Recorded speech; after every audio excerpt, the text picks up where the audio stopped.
The wind rolled softly across the wide Texas plain that evening, carrying dust and the faint smell of rain.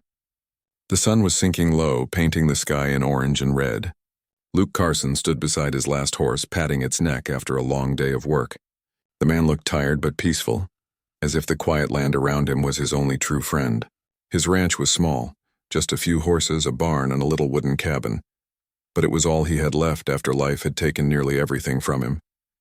People in town called him the lonely cowboy. He rarely went into town except for supplies. He spoke few words and smiled even less. Some said he had once been different, laughing, singing, and full of life. But that was before his wife and little boy had died in a wagon accident many years ago. Since then, Luke had built walls around his heart, the same way he built fences for his horses, strong and high so nothing could get in or out. He lived quietly, fixing things with his hands and talking to his animals as if they understood him. His only company was an old dog that followed him everywhere, a mixed shepherd named Scout. Every night after supper, Luke sat on the porch with a cup of coffee, staring at the stars in silence. That was his life, steady, lonely, and predictable. But that night, something broke the silence. As Luke walked back from the stable, he heard a faint sound, something small and fragile carried by the wind. He stopped, listening carefully. At first he thought it might be the wind whistling through the grass, but then he heard it again.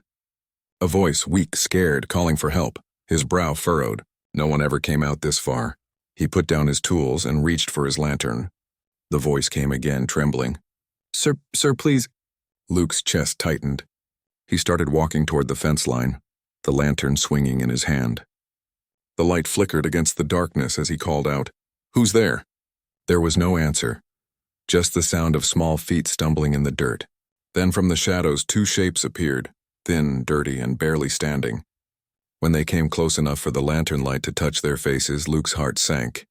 It was a boy and a little girl.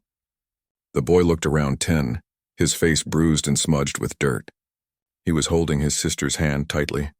The girl looked no older than 6, barefoot, wearing a torn dress, her cheeks streaked with tears. Luke bent down slowly, trying not to scare them. "Hey there, little ones," he said softly. "What happened to you?"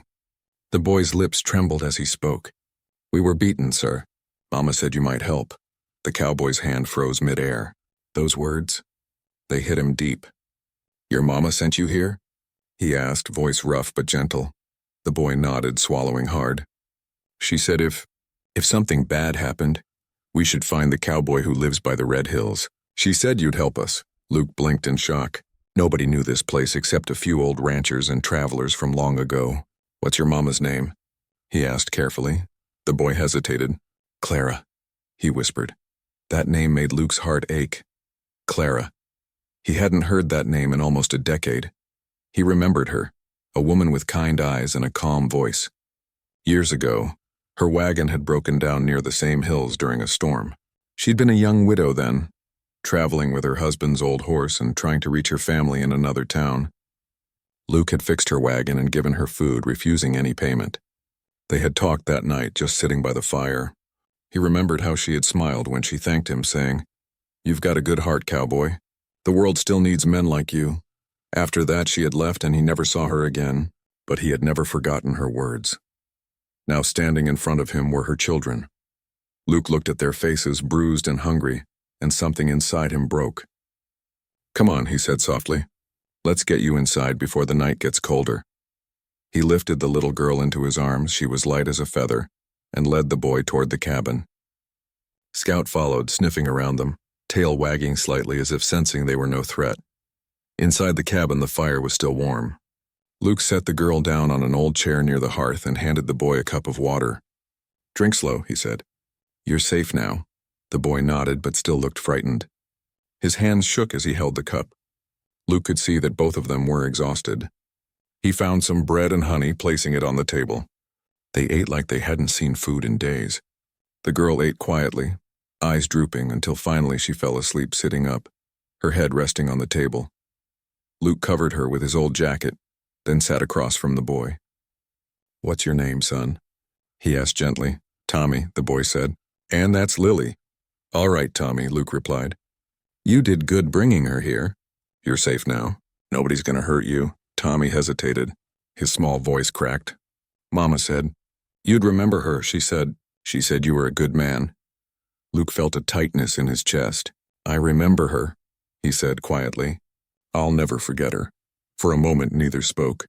Only the fire crackled softly. Then Luke asked the question he already feared the answer to. "Where's your mama now, Tommy?" Tommy lowered his head. His hands clenched into fists. "He hurt her," the boy whispered. "Mama told us to run. She said if she didn't come after us, to find you." Luke sat still for a long moment. The firelight flickered in his eyes, showing pain and anger beneath his calm face. He didn't ask who he was, not yet. The boy had already said enough. He stood up slowly and went to the small cupboard, taking out a blanket. He wrapped it around Tommy's shoulders. "You did right, son. You brought your sister to safety. You rest now. We'll talk more in the morning." Tommy looked up, voice trembling. "Will he come for us?" Luke paused, then knelt down so their eyes met. "If he does, he'll have to go through me first," he said quietly. "And I don't plan on letting that happen." Tommy nodded, finally letting the tears come. He leaned against Luke's arm and cried softly until sleep took him. Luke carried both children to his small bed and covered them with his old quilt. They looked peaceful now, even with all their bruises and dirt. For the first time in years, his cabin didn't feel so empty. Luke stayed awake most of that night. He sat by the fire, staring into the flames. Memories of Clara filled his mind. Her soft voice, her grateful smile, the way she'd looked at him like he was more than just a lonely cowboy. He had thought that chapter of his life was long closed. But now her children were asleep under his roof, and the world outside suddenly seemed full of purpose again. He went outside before dawn. The horizon was gray with the first light of morning. He stood on the porch, hand resting on his revolver, not because he wanted to use it, but because something told him he might have to. Whoever had done this to Clara and her children was still out there. And Luke couldn't shake the feeling that the man might come looking. The next morning, Tommy woke to the smell of eggs and biscuits. He sat up slowly, blinking in confusion. Luke was cooking breakfast on the stove while Lily still slept wrapped in the quilt. "Morning, son," Luke said, giving a faint smile. "You two eat as much as you can. You'll need your strength." Tommy hesitated. "We don't have money, sir." Luke shook his head. "Don't need any. I've got enough for all of us." The boy's eyes softened. He sat at the table and ate quietly. After a few bites, he looked up. "Mama said you were kind," he said. Luke's hand paused mid-air. He looked out the window. "Your mama was kind too. Kinder than most." The boy smiled weakly. For the first time, Luke saw a bit of Clara in that smile. It hurt and healed him all at once. After breakfast, Luke went to the barn, fixing up a small corner for the children, a warm spot with hay and blankets where they could play safely. Tommy followed him, helping as best he could. "You ever ride a horse, Tommy?" Luke asked.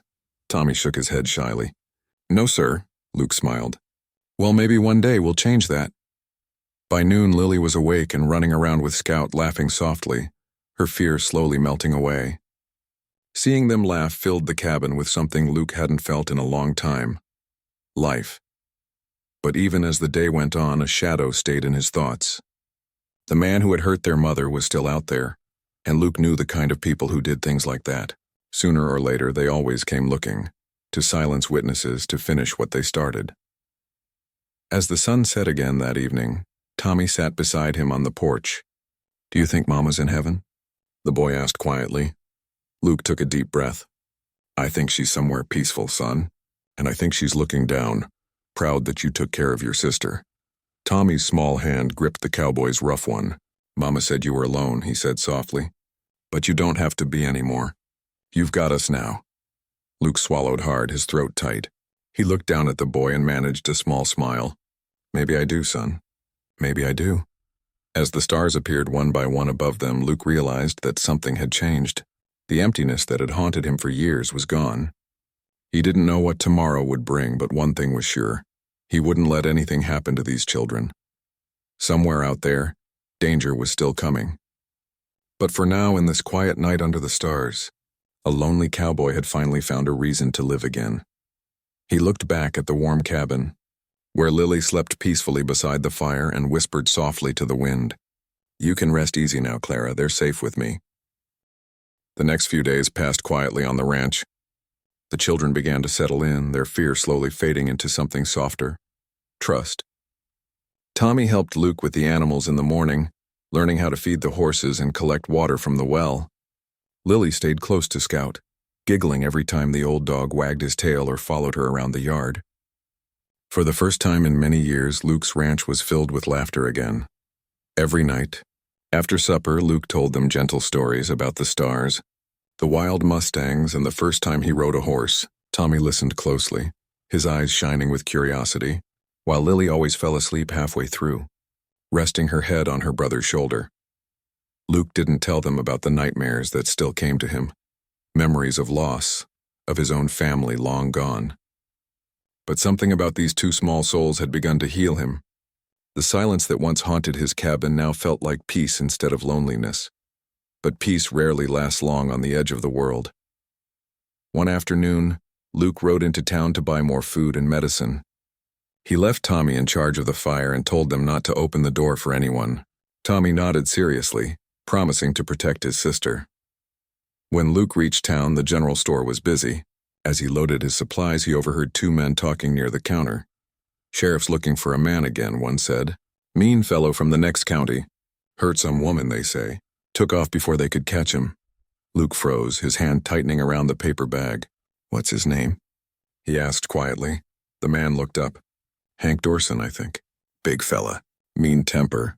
Sheriff says he's got a scar across his cheek." Luke said nothing more. He just paid for his things and rode back faster than he came. Dust rose behind his horse as he pushed the animal hard, fear knotting his chest. He didn't know what he'd find when he got back, but he knew that man was connected to Clara. By the time he reached his ranch, the sun was low. He slowed down when he saw the cabin standing still and quiet. Smoke rose from the chimney. Tommy had kept the fire going. Luke breathed easier for a moment, but then he saw something else. Boot prints. Fresh ones. Not his. He jumped off the horse and moved quietly toward the door. His revolver stayed low, not drawn, but ready. When he stepped inside, Tommy was standing near the fireplace, holding a small stick as if it were a weapon. His face was pale. "Tommy," Luke said softly. "It's me." The boy's shoulders dropped with relief. "He came," Tommy whispered. "A man, big man." He banged on the door and shouted Mama's name. Said he'd take us back. I told him to go away. Luke's stomach turned. "Did he hurt you?" Tommy shook his head. "No, sir." I didn't open the door. He left when Scout barked. He went that way. He pointed toward the hills. Luke looked out the window. The man was still close. Luke could feel it. He placed a gentle hand on Tommy's shoulder. "You did good, son. You kept your sister safe." That night, after the children were asleep, Luke sat on the porch with Scout by his side, rifle across his knees. The stars were bright, but the air carried tension. He had seen men like Hank Dorson before, cruel men who used fear as a weapon. Luke knew that kind didn't stop until someone made them. The next morning, he saddled his horse. "Tommy," he said, "I'm going to town to talk to the sheriff. You keep the door locked and stay close to the fire. Scout will stay with you." Tommy looked worried. "Will you come back, sir?" Luke smiled faintly. "I always come back." When he reached town, he found Sheriff Reynolds sitting outside his office, polishing his badge. The sheriff looked up. "Luke Carson. Haven't seen you in a while." Luke didn't waste time. "You're looking for a man named Hank Dorson?" Reynolds nodded. "That's right. Wanted for assault. We think he crossed into your side of the hills. You seen him?" Luke hesitated, then said, "He came to my place last night. Looking for two kids." The sheriff stood immediately. "You've got them?" Luke's jaw tightened. "Their mother's dead." "He's the one who did it." Reynolds swore softly. "I'll get a posse together. You head back and keep them inside." But Luke shook his head. "He won't come near the law.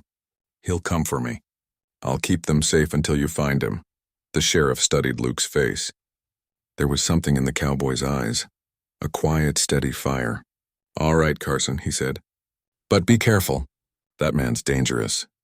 "I've met dangerous before," Luke said simply, and turned his horse around.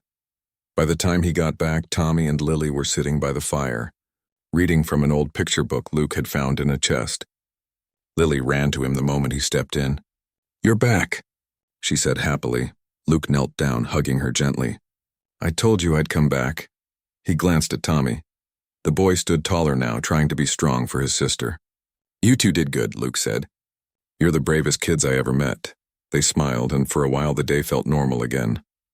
They cooked dinner together, fed the horses, and even sang a little song that Lily remembered from her mother.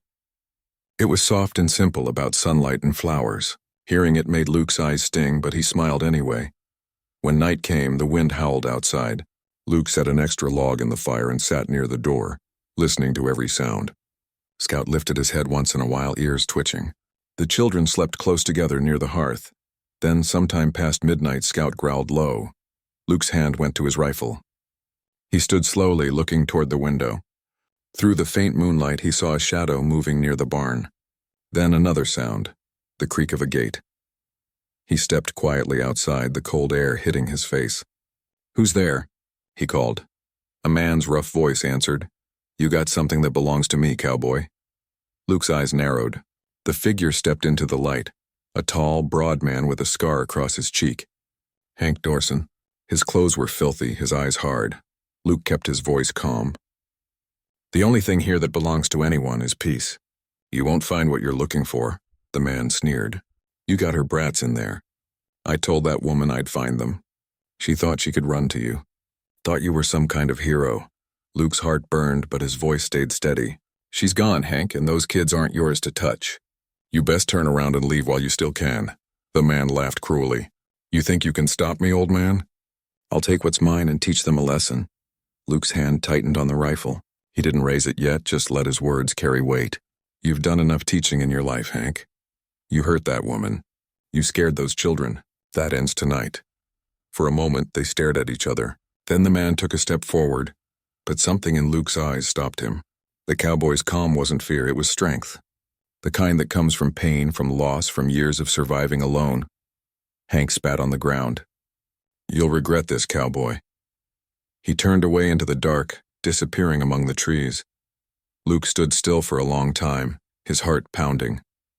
He waited until he was sure the man was gone, then went back inside. Tommy was awake, eyes wide. Was it him? Luke nodded. "He's gone now. Sheriff will handle it tomorrow. You did good staying quiet." Tommy nodded and looked down. "I was scared." Luke smiled softly. "So was I, son, but we faced it together. That's what matters." The next day, Luke rode into town again with the sheriff and his men. They tracked Hank Dorson through the woods and found him near the river, trying to hide. He didn't fight much once he saw the guns aimed his way.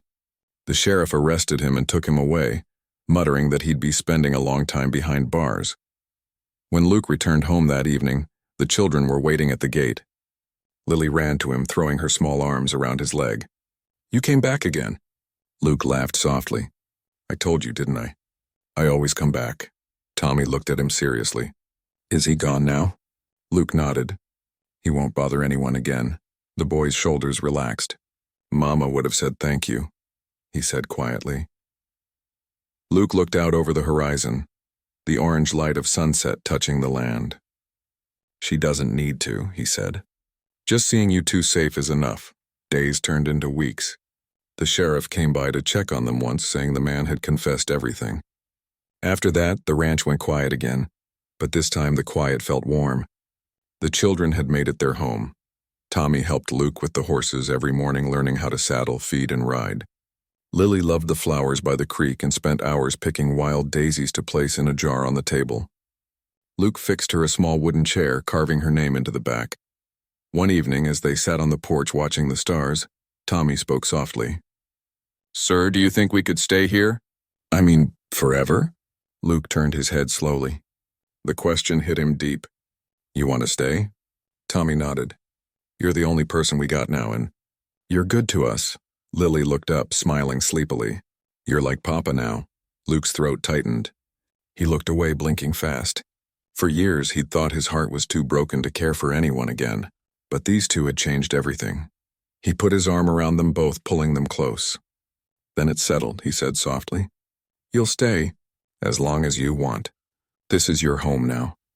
That night, Luke sat by the fire long after the children had gone to bed. He looked around his little cabin. The same walls that once held nothing but silence and sadness now glowed with warmth. Toys lay on the floor. Laughter echoed faintly from the children's dreams, and Scout slept near the door. tail flicking now and then. Luke smiled quietly.